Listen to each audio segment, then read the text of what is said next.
What up, everyone? We are back for another episode of A Bigger Bite. This is going to be a really interesting conversation because this is easily one of the most controversial films of the year in terms of opinion, because you're getting people who love it, who hate it, or can admit it's bad, but they still had fun with it. And that is Scary Movie 6. I'm here today with the panel, including the CEO himself, Nick VD, and we got Shak over from CG Mag, and we are going to talk about Scary Movie on today's episode of Bigger Bite, your podcast. You can get all your spoilerific thoughts on the most recent movies and television of today. But before we get started, Nick, how you doing, sir? I'm doing all right. It has been a screener-heavy couple weeks here in Toronto, so I've been inundated with a lot of films, and we'll see where Scary Movie ranked on that list. All right. Shaq, how are you doing, sir? Hey, man, I'm chilling. I'm good. I finally got a fucking 20-year song, a melody that was like stuck in my head for 20 years. I finally figured out what fucking song it is, and it's some random shit by, you know, the band America, like Horse with No Name. It's some random deep cut that they did that's been pissing me off for so long that I finally figured out. So like I'm in a good mood. I'm exuberant, which is the opposite of how this movie made me feel. He's like, I'm not pulling any punches right now. Fuck yeah. Listen, I'm probably the one person here who I can be like, I actually kind of enjoyed it. Shocker. I mean, shocker how? How is it? There's two niggas in here. There's two black people in here. But like, I also gave it like a 2 out of 5. I'm saying I enjoyed it, but I gave it a failing grade. It's just one of those movies for me. And oh my god, I just finally figured out where I knew one of the actresses from. Okay. So it's Scary Movie 6, whatever you want to call it. And let's be honest, the base of this, and smartly so, I gotta say this, if you're bringing back Scary Movie with the Wayans, it makes sense to do what the Scream franchise did, where it's like, hey, we had this super long break, let's just go back to formula. And yeah, I mean, then they used Scream 5 as their bones for this movie, just like they used the original Scream as their bones for the first Scream. It makes sense considering, yeah, it's like legacy sequels haven't been a thing in the time that like Scary Movie was gone. Right. So like it's rife with material. And I'll just wait for Nick to say something. He's just over here like biting my tongue. I'm still getting over the fact that you said this is one of the most divisive movie. There's people who loved it, people who hated it. I challenge you to find one person who loved it. I know a couple. That's the sad part. That's why I say that. I want to meet those people. Get them to call in right now. But I'll say this. I'll say this early on, that like, regardless of my feelings, I'm glad that the Wayans have their essentially their property back, because it was ripped from them by the Weinsteins, which again, thank you, Me Too movement. Yeah, thank you, Me Too movement. And so, like, regardless, they got robbed and they rightfully get their shit back, and I'm happy for them. Yes. My problem with this is that, one, I think the writing, the moment I knew this shit was not going to go as well as I thought it would be was the moment I realized Keenan is not directing. Yep. Instead of Keenan, it's Michael Titties, which, God, what an unfortunate last name, who did literally every single shitty Marlon Wayans movie from like the last decade. So like The Haunted House, 50 Shades of Black, Naked, Sextuplets, all of those are all from him. So this feels like that, just with the original Scary Movie cast. Yeah, like it would have been cool if Keegan was directing it. I'd have been fine if it was David Zucker directing it. Like, there's nothing. I like Scary Movie 3 quite a bit. I know they shit on it, rightfully so, for their own reasons. But like, I like 3 maybe the most out of all of them. I know Nick doesn't want me using the drops I have over here for this show, but there is a few drops that I just want to play right now that I'm like, this motherfucking Shaq just said, wait. No, yes. Scary Movie 3 is a different type of humor than the other two, but it's still a good comedy. Like I enjoy Scary Movie 3. I'm not denying that it's still a solid comedy. I just would not put it above either of the first two. I mean, 2, like really, 3 is interchangeable with 2. Like for me, those two are pretty much like neck and neck. 1 is like 1 works, but the gross out humor in that one I hate a lot more than I do in the other. Yeah, it's like I think you don't like watching Cindy get covered in cum and just no. Both times they did it, I hate that gag. Yeah, I think the original Scary Movies, all of them except for 5, are some version of funny. But I can't go with 4. 4 was my first Scary Movie, and then I finally watched the first 2, and I'm like, oh, 4 is shit, and I never touched it again. Yeah. Oh yeah, 4 it's is the only one good. I haven't even remotely revisited. I haven't seen 4 again. I don't remember anything about 5. I never saw 5. No one saw it. Yeah, so wait. I know Charlie Sheen dies of a massive boner because of Viagra. That's in 4. No, that's 4. I thought that was no, that was 5. 4. That's the beginning of 4. Because I know there's something with him and him. No, the beginning of 4 is Shaq and Dr. Phil. No, it's not the beginning. It's after that. Like after the beginning of that intro. Like once the title card comes in. Yeah, he dies that way. Yeah, it's him and Lindsay Lohan. I want to say that's in 5. That's in 5. Yeah. That's what. So he's playing like a completely. I'm pretty sure he's playing on sub at that point, isn't he? Yeah, I believe so. I thought they essentially redid that gag in 5 from what I heard, but yeah, I've never watched 5. Mm-hmm. But yeah, it's rough. Listen. I love bringing back essentially all of the original cast. I love how they called themselves. Some of them didn't need to come back. I would have been happy if Doofy never came back ever. No, I needed Doofy. Doofy sucks. That character was never funny. I love Doofy. Doofy is my man. Arguably the non-main cast Lachlan member. Monroe is the one I didn't need to come back. Oh, he's fun. He's funnier. Fine with him. He's so much funnier. The non-main cast member that I wanted to see come back the most, they brought him back and did relatively nothing with him, and that's Chris Elliott. Oh, yeah. I was so upset. So here, there have been, what we can talk about this, there were reports that was an entire subplot in test screenings, and then they essentially just removed it and made it quick little post-credit scene. But that was an entire subplot that just essentially got erased. And I kind of... That's the thing. This movie feels so slapdash. Like even the fact that they remember they did reshoots like very quickly just to add like the Michael joke, which to be fair, no, not just the Michael joke. You know what other joke that was added in reshoots? Which one? The K-pop Demon Hunters. Oh, joke, which I laughed my ass off. That was another one that I liked the novelty of them animating it, but the song, I'm like, this shit isn't funny. It's the song sucking was part of the that wasn't funny to me, but like at the very the Michael joke, like once I realized it was Jermaine, I'm like, okay, I see what you're doing. Yes. Like that's the shit I laughed at. That I'm like, okay, y'all got me with that one. That's one of the 5 laughs I had. Mm-hmm. I laughed. I'm not even exaggerating. 5. I laughed with the K-pop Demon Hunter just because I'm like, oh wow, I did not expect them to. And then I realized when I found out after the fact there was part of the research, I'm like, the fact that they animated what they did in just that short amount of time, I give them props. Not only will I double down and say the K-pop Demon Hunter thing isn't funny, nothing Shorty does in this film is funny. Oh yeah, he's awful. I like Shorty. The worst returning cast member. Him and 2, I loved Shorty in the second movie. This movie, he is god awful. Dude, he's like... Dude, literally, I have never sighed as loud as I have in a theater than when he yelled World Star. Because I'm like, we don't even... That shit was tired in 2016. Why are we doing this shit in 2026? I think that's part of the joke. It's not. No. That's just my opinion. That's how I felt. Like that. I was saying this after a screening today because we got into another talk about Scary Movie because everyone seems to overwhelmingly dislike it in the critical community.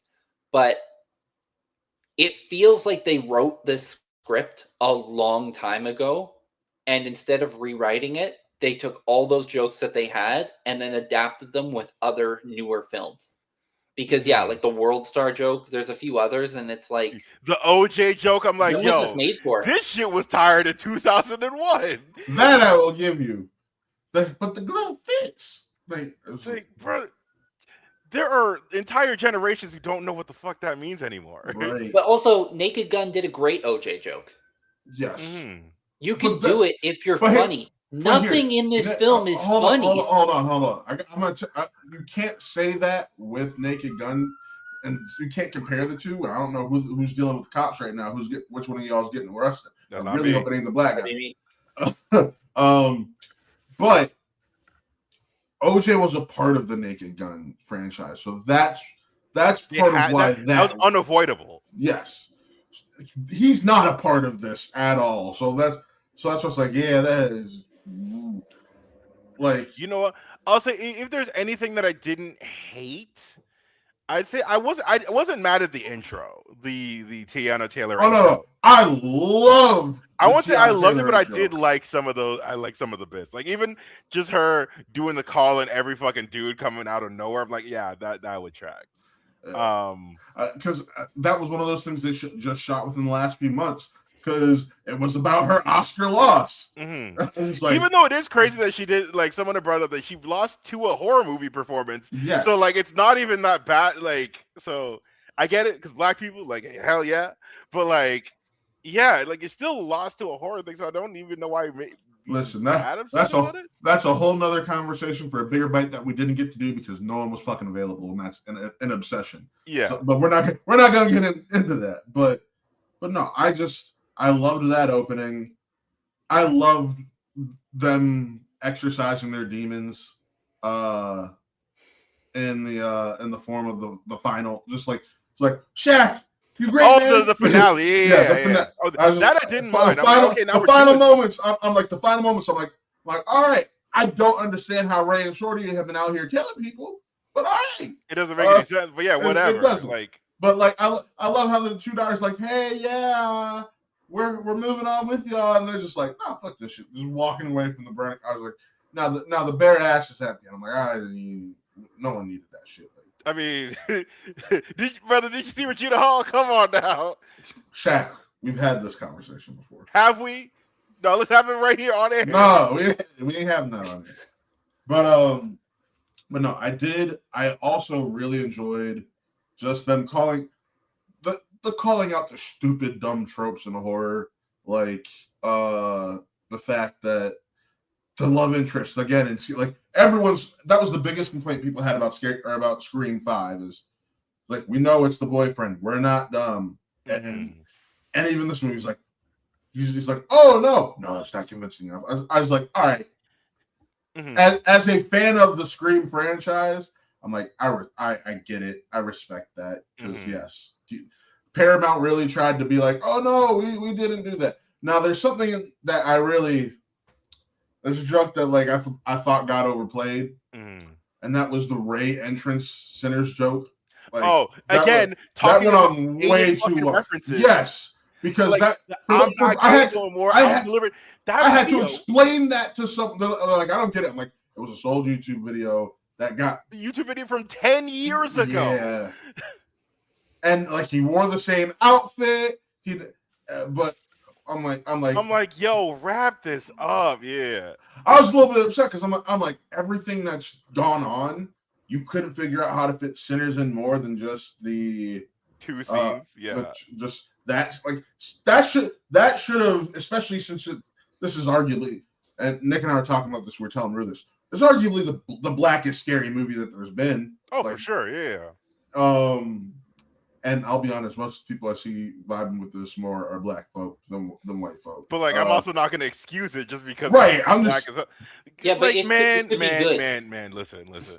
Kim Wayans is, I think, very underappreciated. Yes. But her in this movie was getting on my fucking nerves. Like that whole bit, like we all break.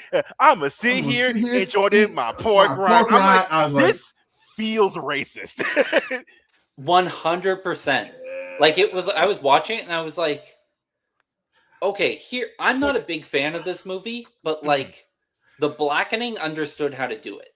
So I will say this: I think that moment would have hit better if it wasn't replayed in the trailers. We saw It wasn't even good in the trailer. No. No. See, I enjoyed it a little bit more, but I'd seen it a million times at this point to where I'm like, it's not getting the laugh. It shit out of me. No, there's nothing good. Like what you just said about Sinners, like that's one of the biggest faults of this film. They didn't do anything with any of the IP that they were parodying. They did nothing with Sinners. I was about to say, the only IP they purely parodied was Scream 5, essentially. That was the only one. But even if we're treating it like, I was saying this to, again, talking after the screening today, it's like when you watch Family Guy and they do those little cutscenes, they're funny. If it was a whole episode of just those cutscenes, you'd be bored out of your mind and there'd be no thread to follow. You'd be no interest in it. And that's what they did with every parody in here. Like The Substance is a great example. Build up. That was one that felt wasted. Yes. A cheap pop for a white chick's joke. Yeah, there's no joke to it. It is a cheap pop, but it did get me in that moment. I was like, hey. But that's the problem, Shaq. The bad CGI behind it ruined it for me. Oh, yeah, of course. But you see the character from White Chicks, and they didn't even follow it up with a joke. Like, it was just... It's like, you knew we were going the joke was, you knew we were going to go a white chick's joke in here. And I'll be honest, I'm not even a White Chicks fan. So, like, I was just like... I'm not that big of a fan either, but I still was like, it's good. Like, it was a nice reference. Out of all the blatant references they did, like something to themselves, I'm like, that wasn't too bad. And go ahead. I'm trying to think of something positive to say. The best part of this film, I think, and I've said this before to you, Matt, are the background jokes, the jokes that aren't central. Whether it's the Final Destination theme park, yes. Whether it's the very stupid scene when they're in the doctor's office and he stabs the picture on the wall and it reacts. Oh, yeah, that was dumb comedy. That kind of stuff worked, but that was so few and far between in the entire film. Mm-hmm. They didn't know what to do with Shorty, and also I'm putting some of this on Wayans because Shorty wasn't just a caricature laugh and a guy who got stoned. Like, there was actual comedy to that character. And they didn't know what to do with Ray. They thought of one Sinners joke, and they didn't know how to the Get Out joke. Yeah, and they didn't know how to like evolve the character to make sense of it. I mean, as a character that's closeted homosexual in 2026, there's a lot of comedy that you could do that would be quote unquote inoffensive, but like build the character. They just went for cheap, like dated 90s humor. So here we talked about the lack of Keenan. People got to remember, Keenan was like one of the main writers on the first two. He didn't even it was. I think this could have been worse, but because Marlon, Sean, and Buddy Johnson were the writers here. If Marlon and Sean weren't writers on this, I think it probably could have been worse. I'm gonna be honest. Let's keep it a buck. They're the only reason you got a semblance of times of a feeling of those first two films. For me, they were the character. This one, it was mostly written by Marlon and Sean Keenan, and then also their nephew Craig. So this one, the writers are Sean, Marlon, and Buddy Johnson. No, that's from the original. Oh, excuse me. You're right. I'm sorry. The way way IMDb has it listed, it was just those are the ones. So yeah, so Keenan did write. Oh, okay, that's what I mean. He wrote on it, but he didn't direct it, and so like this movie just doesn't look like a movie. That's sad. And like I'll be the one to say it. Like, I've seen the haunted house movies and stuff like that. I saw Little Man. Like, there's a chance that the Wayans brothers just aren't funny anymore. Honestly, I lean towards that. I think the funniest Wayans is Damon Jr., and he's completely underutilized in this film. At this point, my opinion has always been Damon Sr. has always been the funniest Wayans. Damon Sr. has been like, if you're talking to all of them, he's still like top tier for me. I will say Damon, I love Damon Jr. I did like him doing the Blair Underwood voice in his scenes. Like that, and plus I didn't realize his name until way after was Agent Underwood. So, but Yeah, he was great, but again, him and Heidi Gardner, they barely used that whole shit. Yeah, it's the same. It's all the Chris Elliott stuff, right? Like, arguably your best scary movie characters. And I also think the best characters are still Cindy and Brenda. But sorry, I mean outside of the main cast. Yeah, okay. Your best supplementary character. I mean, you could say some people could say like Sherry O'Terry and stuff like that, but yeah, Chris Elliott is cool, and then now you have Damon, and that is, like you said, Shak. At this point in time, I have nothing that tells me anything other than that is your funniest Wayan, because I haven't seen any of that level comedy from either of the brothers at this point. Even in like the build-up, the promotional stuff for this film, like there's no hitting that they're funny.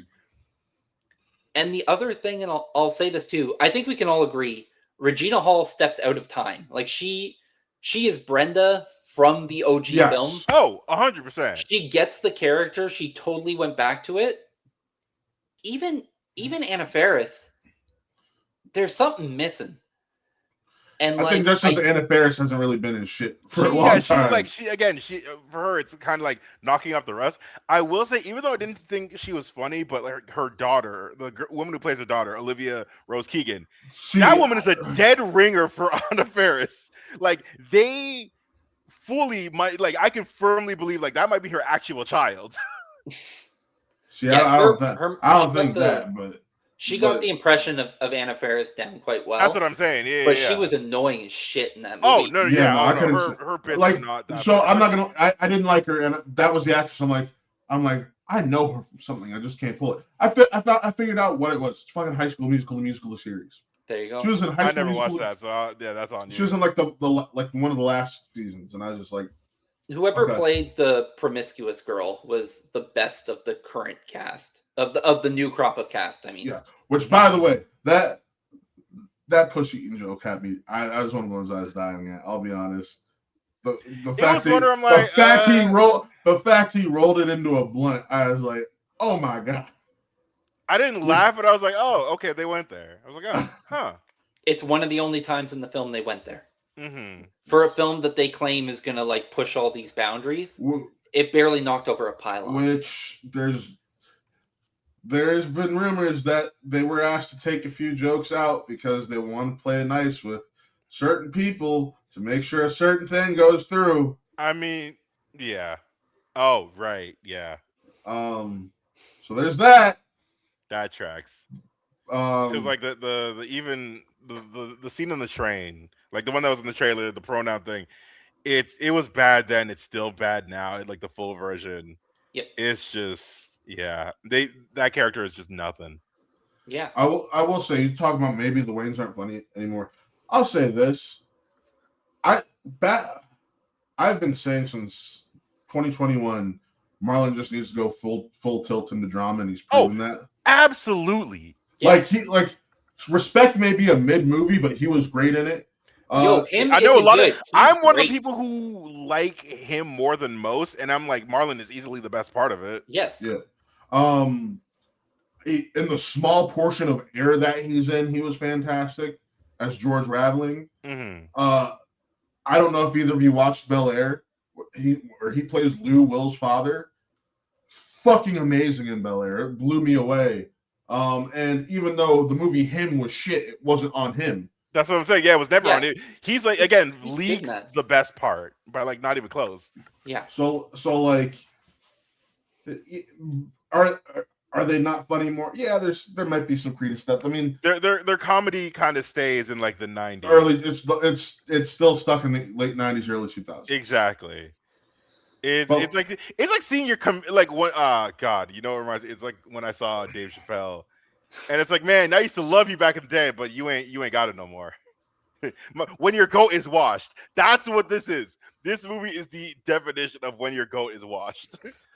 This is Scary Movie as a franchise becoming like epic movie, becoming like disaster movie. Like, I won't go that far. I didn't like it, but I will not go that far because at the very least, with this, I had a couple laughs. I had a couple chuckles. But I think those are so devoid of anything.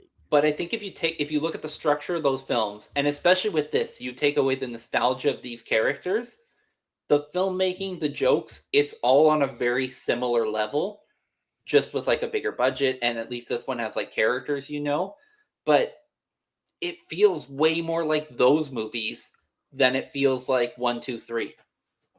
Well, I will say this: while it wasn't loved by most people on this panel, like I said, I had fun with it. It's not good. It's still it's already in the green after a fucking weekend. Oh, for sure. It had a $10 million budget, reportedly. Oh, it's like that had the biggest opening weekend the franchise has ever had. Mm-hmm. And again, nostalgia is a hell of a drug. Yeah, Not just nostalgia, but in a time when people, regardless of your political ideology and stuff like that, when people think that comedy is under attack and you can't do stuff anymore, they're promoting it that they push the boundaries. So people are curious to see that. And it just turns out they don't. And unfortunately, one film underperformed. Two just kept chugging along, but Scary Movie actually overperformed. People were expecting like a $40 million opening. It's essentially just fell short at $55 million. So we're gonna get a Scary Movie 7. Like that's hopefully though they take the time to actually use some of and here's what I'm wondering. I want to lob this to you guys and get your thoughts. Do you think the reason why some of the newer films that we say they didn't parody enough, like a Sinners, like a Terrifier, like a Weapons, part of the reason they didn't is because they knew, hey, if this does well, we're gonna get to go right to Scary Movie 5, and we are gonna get to parody those. Yeah, actually, sorry, because I'm thinking screen. We're gonna get to parody those heavier or lean on those more because of it. Nah, because if they were to go back and just do the same movie again, would be insane. No, I'm not. I don't think it'd be the same movie again. I'm saying. You mean like, are they holding back jokes? Jokes on the newer films because they know they've basically hit almost every major horror film in the last 15 years. I would say they did not, and that's another part of my problem with this film. I think that there's a lot of major ones that they didn't. Like what? Like what? Go ahead. I think the big one in terms of franchise is nothing from it. It was like a massive, in the time that there was no Scary Movie, was probably the number one. That's one. Yeah, but I think with Terrifier kind of superseding it as like the killer clown movie. Yes. That they're like, if they're gonna do this killer clown thing once, they might as well just go with the one that's more relevant. All right, so they're different kind of characters. They are different kind of characters. Well, no, actually, no, they're both supernatural beings at the end of the day. They are not different kind of characters. But I will give you it. So give me a couple more. And like all the elevated horror, none of the Ari Aster films, no Midsommar, no Hereditary. They made like that. They kind of cleared in one joke when they said this is for white people to make themselves feel smart. Yeah, but they could have done something with Talk to Me. They could have done something. Yeah, but here's the thing. I'm gonna put so many things. They're trying to go more mainstream with it. Yeah, that is horror films. That is horror films that the horror diehards go to see. Then the horror films that they are covering are the ones that are making fuck tons of money. So then you didn't do anything really with Conjuring. You didn't do anything with Insidious. You didn't do anything with the New Evil Dead franchise. Like those are big hits. Well, there's only been one film in that Evil Dead franchise, so let's put a pause on that. What do you mean? There's two. No, the second one is just about to come out. No, the third one is just about to come out. The remake, that's way in the past. Yeah, there's Evil Dead the remake, and then there's 2013. That's 2013. That is exactly. That's why I'm not counting that, because it's literally 13 years ago. 13 years ago last month. That's fine. It's all about when the last Scary Movie came out, Matt. That's what they have to work with. And the last Scary Movie came out in 2013 as well. So for all we know, they did a joke. They did an Evil Dead 2013 joke in that last one. Yeah, I was just about to say, for all we know, they did one there. So that's what, I'm not going to just say give you that one. I'll just push him back on it. Also, like even beyond that, if you watch the other scary movies, they're not all horror parodies. They're not. There's lots there of other wasn't all stuff. horror. I mean, they also had a parodies non-horror in parody this. here. They had the John Wick. I'll say this: the John Wick parody is kind of whatever, but I did like the completely switch the lighting just for that bit. Yes, that was cool. But my point is like, or the point I was making is like, the Sinners, the Terrifying, these popular made money horror franchises that we're sitting here complaining they didn't go hard on enough or parody enough. Those could easily be what become the base for that potential Scary Movie 7 because, hey, it's easy for us to just do the Scream one right away because we're coming back just like Scream was back or came back after 10 plus years. Dude, so, I think the biggest issue is I saw Scary Movie 5 and I remember thinking like I'm done with this, but like, maybe if you give the Wayans it back, something can happen there. I've now seen what the Wayans could do with it. I don't really have interest in Scary Movie 7. This arguably made me retroactively less interested in White Chicks 2, which I thought could be funny. But now I have no faith in them doing comedy. If Keenan is back as director for 7, it will completely have my interest. Why would he be?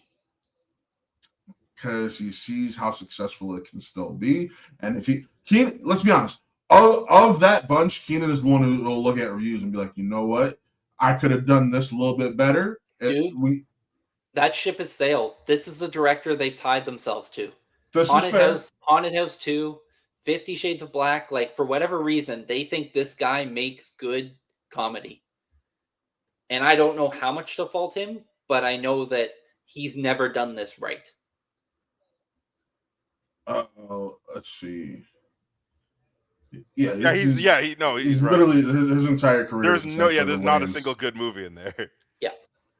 The first Haunted House is okay. No, it's got maybe like 2 bits, and that's no. I said okay. I didn't say good. It's fine. I feel like we're watching some AEW here because that sounds like some cope. I'm not a big fan of it. Shaq joke. I'm not gonna co-sign that one, brother. But like a Haunted House and a Haunted House 2 also did cover the stuff that you're talking about, and maybe that's why they felt like there was no need to cover that. I think that's probably the case. Like the Wayans basically said that they consider those unofficial scary movie. They're just Temu scary movies, just without the branding. Yeah. So, and that's why I think all right, let's fully turn into Sinners for 7. Let's fully turn into Weapons for 7. Let's fully turn to Terrifier for 7. But let's just acknowledge them right here in 6 because that's what we could and should do. But that's arguably bad filmmaking. It is. Because I'm not saying it's good filmmaking. Even if you just look at the films, it's funny. Adriano was telling me this today, that the original joke for The Substance was they give Sherry O'Terry the substance. I don't know where he got this from, so take it with a grain of salt. But they give her the substance, and she comes out, and she is the exact same.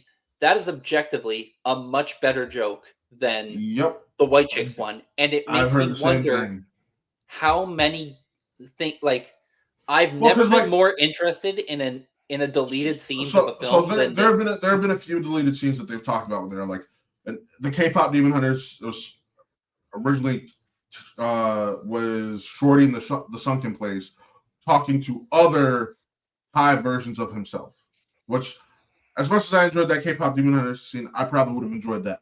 That could have been better. And yes, there's a few things that they're just like, they went there and they changed it last minute in these reshoots over the last few months, or they were told to take it out. I'm not saying for sure they were told to take it out, but considering what we know might be going down, and the fact that a certain company is willing to sell their large children's moneymaker to try to get things through because of how the EU's holding things up. It only adds to that idea that they're trying to do whatever they can to make sure this just gets on through there. It's just so uninspired. That's the word I keep coming back to. Like, even if you just want to single out Sinners, you turn it into a joke about white people singing the Jeffersons to a bunch of black people in the juke. Like, There's so much more you could have done that's funny. That is another joke they changed originally, or from what was originally going to happen. Which I don't know if you heard about this one. Originally, those three characters were going to show up in blackface and try to come in and be like, "See, we're black," and come in. That's crazy. It is, but also funnier. Yeah, but somebody essentially pointed out, like, "Hey, with how blackface has become a thing, and even though it would have had the Wayans stamp of approval there." You do not want to potentially. You don't want to ruin these people's careers. Especially no, but you could have done like no. It could have. I will cut you off right now. Don't even try to continue this. I'm just spitballing here. It could have ended up in an RDJ situation where that's exactly what I was gonna say. What if you have a guy dressed up as Robert Downey Jr.'s character from Tropic Thunder in the juke joint? That could have been funny. Like. That's just spitballing. Like, there's little things you could have done that would have been funny. That falls into that would have been so old and most people would not get that reference. Yes, I think most people would get that reference. No. That's people our age and older. Yeah, people get the reference, but I'm also like that. You're pushing it. Like that. Dude, they aren't making, aside from the K-pop Demon Hunter thing, they're not making this for a young generation. They're making this for themselves, which is not a negative thing. I push back on that a little because these younger generations have liked horror films such as The Substance, such as Sinners, have helped reinvigorate the Scream franchise. Unfortunately, the fact Verse 7 made a fuck ton of money, even though it's a complete fucking turd. I mean, Matt, like we're all critics here, so we've seen most of these movies. Yeah. Is there anything, and you may have an answer for this, is there anything in Scary Movie that from the parodies that they do that you needed to see that original film for? Because there's nothing, it's all like stuff from trailers or just stuff from like pop culture knowledge. There's nothing even about the films. It's so hollow. It's so fucking hollow. And that's why I'm saying I felt like maybe they were holding back because they knew if they got money or if this made money, which it already has. Let's be honest. This right now, if you count Monday's dailies, this movie is at just under 59 million domestic. Worldwide, it's already made over $113 million. Like there will be a Scary Movie 7, and that's why I'm sitting here. I'm like, my hope is that the reason they didn't go hard on those is on some of this newer horror that people really wanted to see them do is because at the end of the day, it won't be any better. We don't know if as long as Michael Titties is attached to a goddamn movie, that shit will never be good. Honestly, like I say this with love for someone who enjoys the first two and also the third. We could take this franchise away from them now. Like, give me like an Akiva Schaffer Scary Movie, or get them pair him with another. Shaq, I'm very close to just taking him off the screen. Give them something else to like we said, like comedy. Don't isn't take them their away thing anymore. I'll say this: just end the franchise. Just like this. Yeah, end the franchise. I'm fine with that. Well, here's the thing: taking it away is crazy. Don't do that. Especially after what we found out we have. Like taking it and give it to other white people is crazy. What? No, dude, brother, I'm trying to get you not canceled right now. We just spent the entire last year celebrating the fact these black men got their creation back. And now that we've seen what they're doing with that creation, you're like, nah, take it away from them again. It's like, what the fuck? That's why I was like, Shaq, I really was just dude, like if it's a race thing, give it to other black comedians. There's tons of funny black comedians that can do this. The Wayans aren't funny anymore.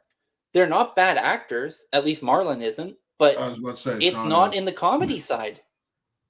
It just isn't. Like, Dave Chappelle's a great example. One of the greatest stand-up comedians of all time. And, like, he hasn't adapted to the times. It's one of those people that's just like, you can't do comedy anymore. And that's so annoying. I hate the Dave Chappelle comparison. And I'll tell you this.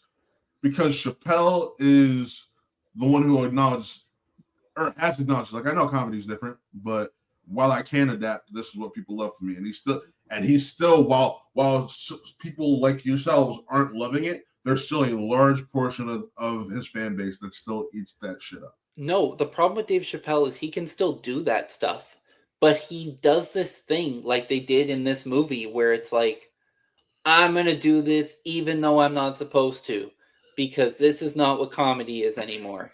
And they complain about it and they go and do their thing. Dude, if you're a Ricky Gervais fan, he does the same comedy and he doesn't go, this is my shit, I can't do it anymore. He just doesn't give a shit.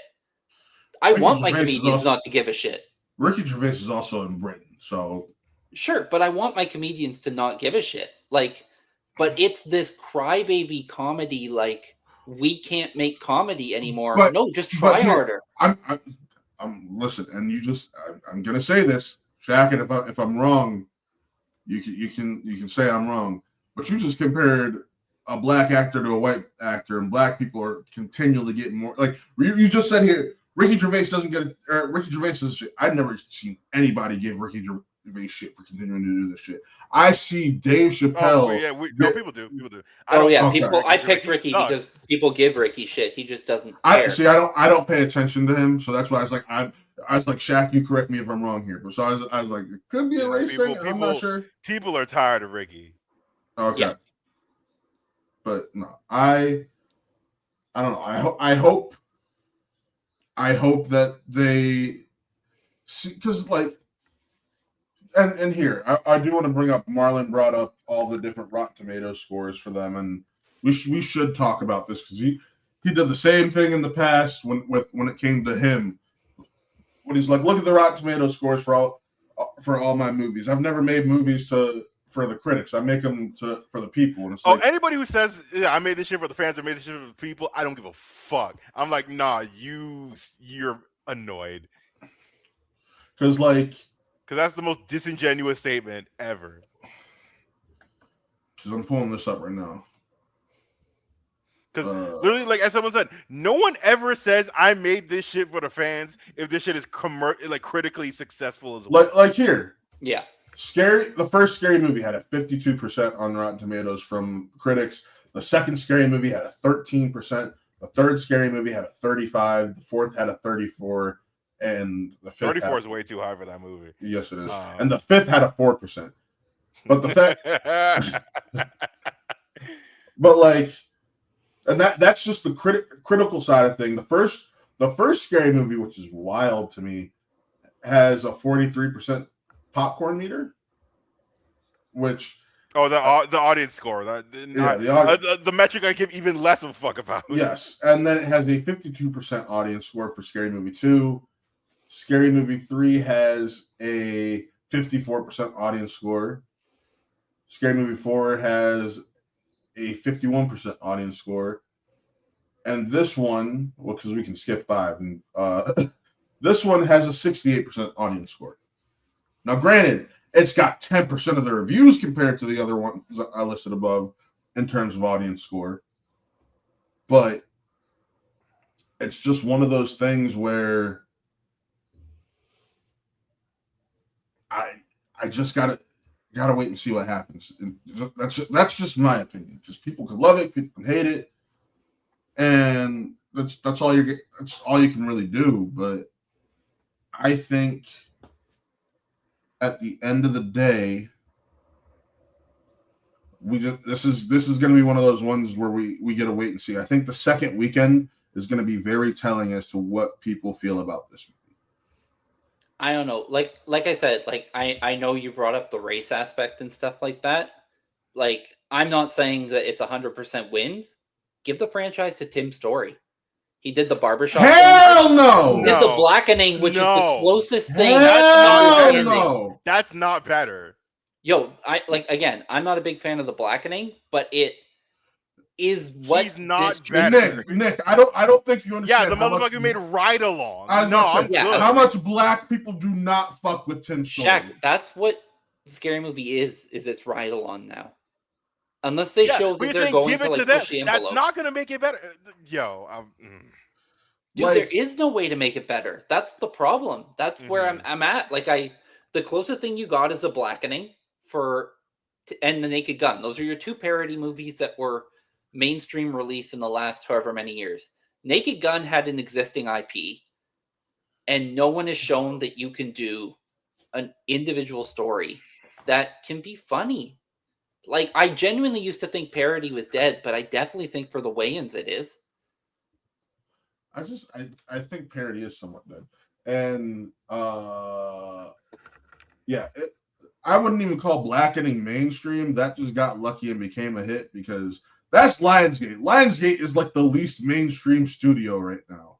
I mean, to be fair, Blackening isn't a good film, but the short it's based on is actually quite funny.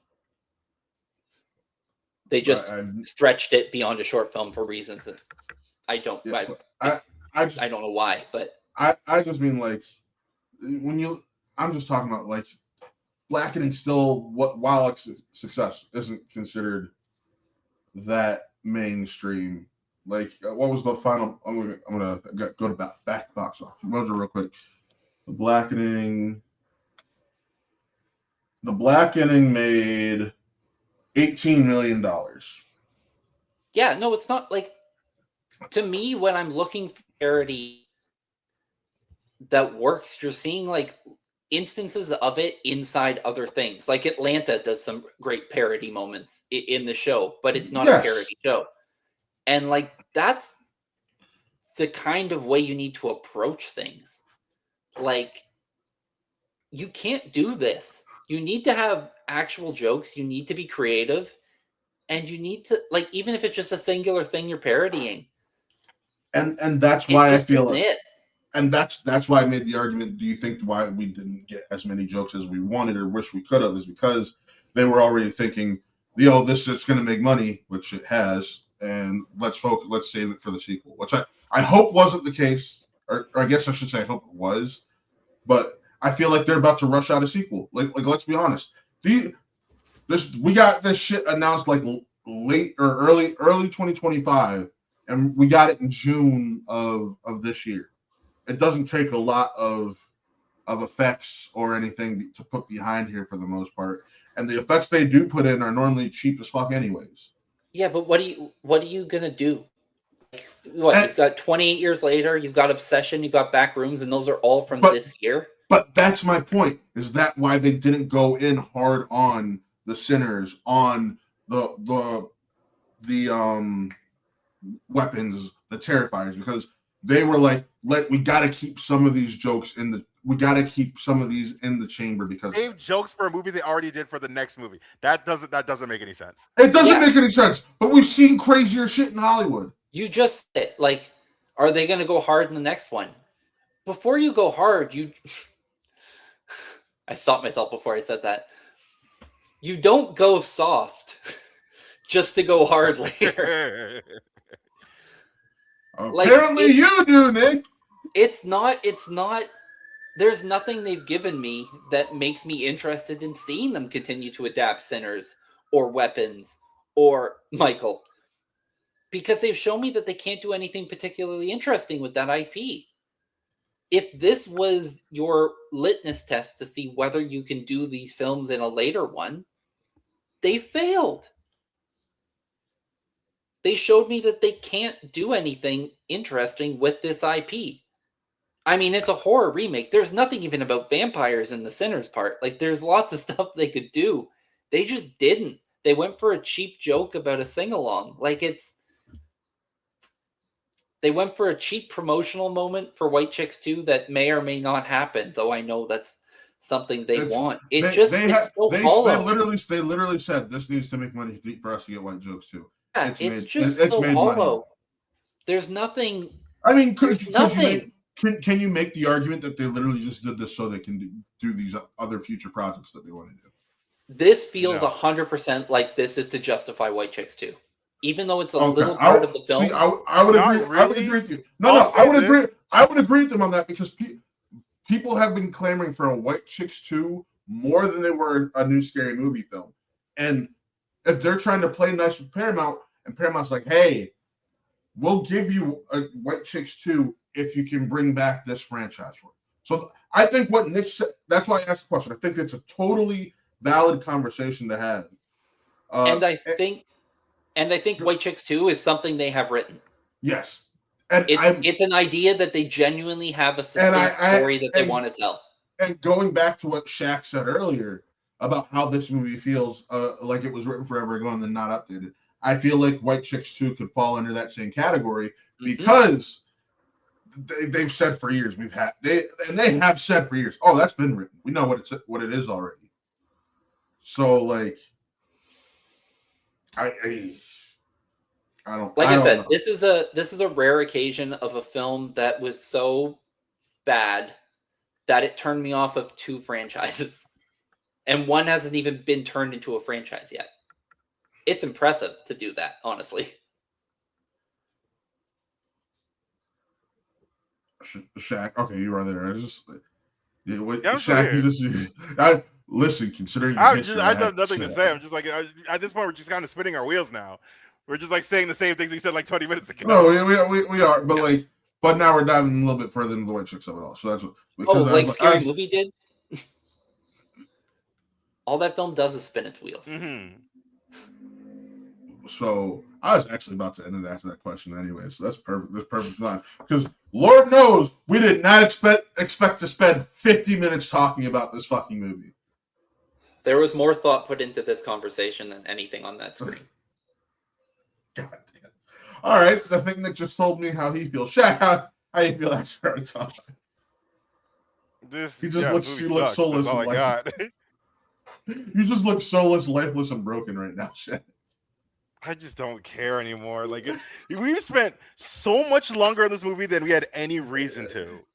For real, we did.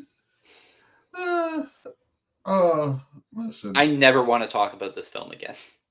And we'll talk about it in the group. We'll talk about it once Rue sees it. Guarantee it. That group chat, once Rue sees it, and a new opinion comes into the ring, Nick will be talking about this again.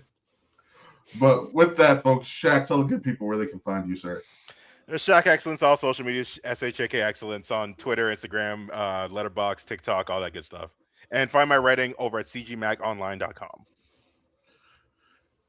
You can find Nick right over here on Bitesize Breakdown and the Bigger Bite podcast, where he occasionally has to be put in the host chair against his wishes. And then normally is on the panel for this. You can find me here on a Bigger Bite and my own personal YouTube channel, Lot Real Entertainment, where I do my reviews for the most part and trailer reactions and all that fun stuff. And some podcasts with Amr Moses of Bitesize Breakdown, where he and I have a Harry Potter podcast with you. So check that out. But with that, folks, thank you for tuning into another episode of A Bigger Bite. And signing off, I'm Matt, that's Nick, and that is Shaq. And this was another Bigger Bite. We will see you next time. Peace.